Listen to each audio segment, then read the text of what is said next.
Super star Rajinikanth அவர்களை பற்றி இளைய தளபதி விஜய் அவர்கள் கூறியதை தற்பொழுது காண்போம். சின்ன வயசுலிருந்தே நான் ரஜினி ரசிகன். வாரத்தில் 4 நாள் ஸ்கூலுக்கு போனால் 3 நாள் ரஜினி படம் பார்த்துட்ருப்பேன். எனக்கு 5 வயசாகி இருக்கிறப்ப ரஜினி சாரோட அன்புக்கு நான் அடிமை படம் ரிலீஸ் ஆச்சு. எப்படியாவது படம் பார்த்துடணும்னு ஆசை. ஆனால் ஸ்கூலுக்கு கட்டடிச்சிட்டு போகிற வயசு அல்ல அது. அதனால் நான் என்ன பண்ணினேன்னா, அப்பா ஷூட்டிங்க்கு போன உடனே எங்கள் அம்மா கிட்ட ரொம்ப அடம் பிடிச்சி மேட்னி ஷோவுக்கு போயிட்டேன். மேட்னி ஷோ பார்த்துட்டு வெளியே வந்ததும் திரும்பவும் ஈவினிங் ஷோ பார்க்கணும்னு அடம் பிடித்தேன். ஒரு போடு போட்டு வீட்டுக்கு கூட்டி வந்து விட்டாங்க. அங்கிருந்து நேரே சுரேந்திர மாமா வீட்டுக்கு போனேன். அவருக்கு நான் செல்ல பிள்ளை. என்னடா திடீர்னு வந்திருக்குன்னு கேட்டார். அன்புக்கு நான் அடிமை படம் பார்க்கணும்னு சொன்னேன். என்னடா திடீர்னு வந்து சொல்கிறானாரு. இல்லை, கண்டிப்பாக போகணும்னு சொன்னேன். சரி வா, அம்மா கிட்ட போய் சொல்லிட்டு போகலாம்னாரு. இல்லை, அம்மா கிட்ட சொன்னால் திட்டுவாங்க. நான் உங்கள் வீட்டில் இருக்கேன்னு சொல்லிட்டு வந்துட்டேன். படம் பார்த்துட்டு நைட்டு போயிடுறேன்னு. அதே மாதிரி சுரேந்திரர் மாமா கூட போய் 2வது தடவையாக படம் பார்த்துட்டு வீட்டுக்கு வந்துட்டேன். அப்படியும் சும்மா இருக்கலை. ஷூட்டிங் முடிஞ்சிட்டு 9 மணிக்கு அப்பா வந்தார். வாடா சாப்பிடலாம்னாரு. எனக்கு பசி இல்லைன்னு முகத்தை திருப்பிக்கிட்டேன். கோபமாக இருக்கிற மாதிரி நடிப்பு காட்டினேன். இல்லை, சாப்பிட்டு தான் ஆகணும். உன் ப்ராப்ளம் என்னன்னு சொல்லுனாரு. அன்புக்கு நான் அடிமைக்கு கூட்டிகிட்டு போனால் சாப்பிட்றேன்னு சொன்னேன். சாப்பாட்டை பரிமாறிக்கிட்டு இருந்த அம்மா என்னை பார்த்து, அட திருடா, என் கூட வந்து அந்த படத்தை மேட்னி ஷோவில் பார்த்துருக்குற மாதிரி முறைச்சி பார்த்தாங்க.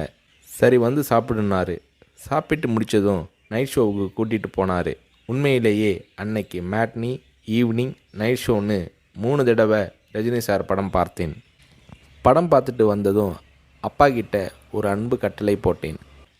நாளைக்கு நான் ரஜினி சாரை பார்க்கணும், அவர் கூட நின்று ஃபோட்டோ எடுக்கணும்னு சொல்லி அப்பாவோட கழுத்தை கட்டி பிடிச்சிக்கிட்டேன். அடுத்த நாள் காலை நானும் என்னோடய ஃப்ரெண்ட் கார்த்திக்கும் அப்பா கூட போனோம். ரஜினி சார் வாகினி ஸ்டுடியோவில் ஏதோ ஒரு ஷூட்டிங்கில் பிஸியாக இருந்தார். நான் ரஜினி சாரை நேரடியாக பார்க்கிறது அதுதான் முதல் தடவை. எப்படி ரஜினி சார்கிட்ட பேசுகிறதுன்னு பயந்துக்கிட்டு இருந்தேன். அவர் கூட்டிகிட்டு போய் அன்பாக பேசினார். அப்படியே என்னை தன்னோட மடியில் உட்கார வச்சுக்கிட்டு என்ன படிக்கிறேன்னு கேட்டார். சொன்னேன், நான் உங்கள் கூட நின்று ஃபோட்டோ எடுக்கணும்னு சொன்னேன். சிரிச்சுக்கிட்டே என் கன்னத்தை தட்டி கொடுத்து எங்களை அணைச்சிக்கிட்டு ஃபோட்டோவுக்கு போஸ் கொடுத்தார். என்னால் மறக்க முடியாது அந்த இனிய நாளை, அவரது அன்பான அரவணைப்பை. வீட்டுக்கு வந்ததும், அப்பா நீங்கள் பெரிய டைரக்டர்னு சொல்கிறாங்க, ஆனால் என்னால் உங்களை டைரக்டராக ஏற்றுக்க முடியாது. எப்போ எங்கள் தலைவர் ரஜினியை வச்சு டைரக்ட் பண்ணுறீங்களோ அன்னைக்கு தான் உங்களை டைரக்டராக ஏற்றுக்குவேன்னு சொன்னேன். அப்பா என்னை பார்த்தாரு. ஒரு ஹிந்தி படம் டைரக்ட் பண்ணுறதுக்காக எங்கள் அப்பா பாம்பே போனார். எனக்கு ஹாலிடேங்கிறதால நானும் அம்மாவும் கூட போயிருந்தோம். மும்பையில் இருந்த ப்ரொடியூசர் பூர்ணச்சந்திர ராவ் எங்கள் அப்பாவுக்கு ஃபோன் பண்ணி கூப்பிட்டதும் அப்பா அவரை பார்க்க போனார். வரும்போது ரொம்ப சந்தோஷமாக இருந்தார். ஹோட்டலுக்கு வந்ததும் என்னை கூப்பிட்டு, விஜய், நான் டைரக்டர் ஆயிட்டேனாரு. ரஜினி சாரை நடிக்க வச்சு டைரக்ட் பண்ண போகிறேன்னாரு. அந்த படம் தான் நான் சிகப்பு மனிதன். நீங்கள் நம்புறீங்களோ இல்லையோ, அந்த படத்தை நான் 17 தடவை பார்த்தேன். நடிக்கணும்னு ஆசைப்படுறியே, உனக்கு நடிப்பை பற்றி என்ன தெரியும்னு எங்கள் அப்பா கேட்டதும் உடனே அப்போதே ஒரு சீன் நடித்து காட்டினேன். அது என்ன சீன் தெரியுமா? அண்ணாமலை படத்தில் ரஜினி சார் பேசிய பெரிய டைலாக் சீன். நான் ரஜினி ரசிகனாக இருந்ததால் அவரோட பல வசனங்களை மனப்பாடம் பண்ணி வச்சுருந்தேன். அதில் ஒரு வசனம்தான் எனக்கு உதவியது.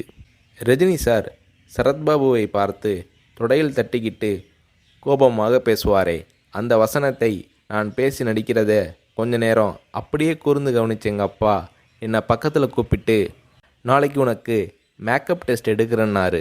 அவர் அந்த வார்த்தைகளை சொல்லி கை குலுக்கியதும் எனக்கு சிறகு முளைச்சி ஆகாயத்தில் பறக்கிற மாதிரி எல்லையில்லாத மகிழ்ச்சி பொங்கியது என்று நடிகர் ரஜினி அவர்களை பற்றி இளைய தளபதி விஜய் அவர்கள் கூறுகிறார்.